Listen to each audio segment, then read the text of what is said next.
And I will not keep you for all that much longer, I promise, because I know you've been in a dark room for a long time. You've had some hopefully intriguing experiences here, but it's probably time to get out and stretch your legs at this point. So I'm going to make this very short, just a brief recap of what this day really meant to us. It's been a long time in coming. I made a big mistake today in the morning talking to a reporter saying that this felt like my wedding day, and I hope my wife will never get to hear that because otherwise I'm in big trouble.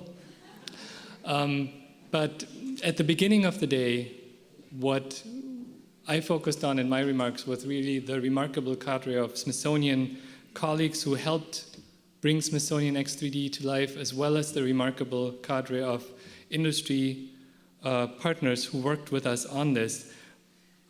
But at the end of the day, what I really want to reflect on is the fact that it's now out of our hands. And we have now brought yet another party to the table, arguably the most important party, which is the people who are going to interact with this content. And I really view this with a great deal of humility and curiosity. What are people going to do with this? How are people going to interact with it? We've had all kinds of theories, we've had all kinds of thoughts. Obviously, we needed to have all kinds of theories and all kinds of thoughts to put together the 3D Explorer.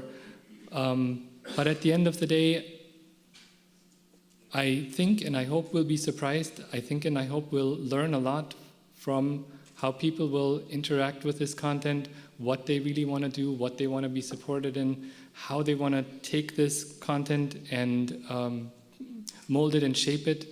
And we'll be watching very closely because I think that's what really will tell us where the journey should go next.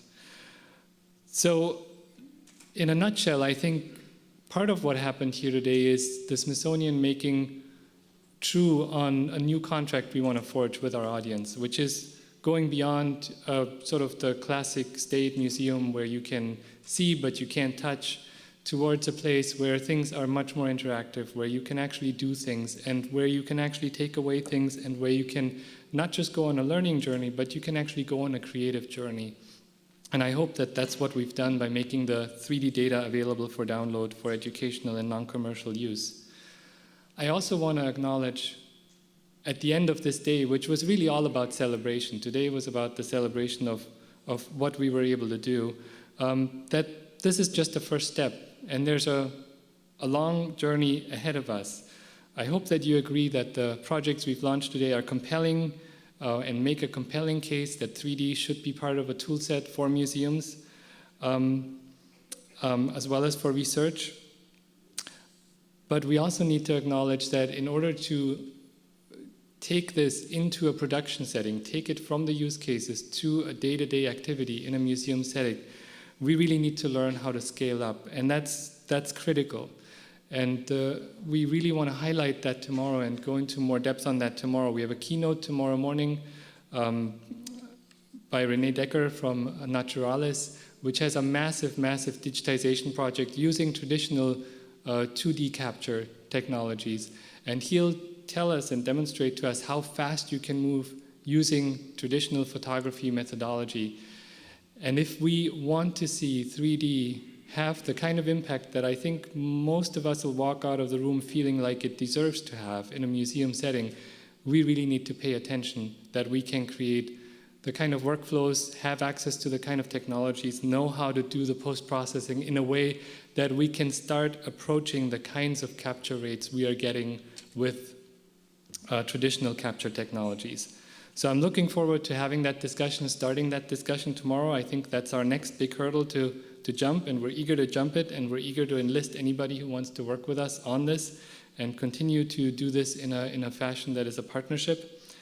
And other than that, all I'll say is I'm looking forward to seeing all of you in the Tech Gallery, which will open at 6, and I apologize for the slight hiatus between ending the program and then actually being able to get into the Tech Gallery. It's because of the logistics of how we can access the Smithsonian Castle, because it's currently still open to regular visitors.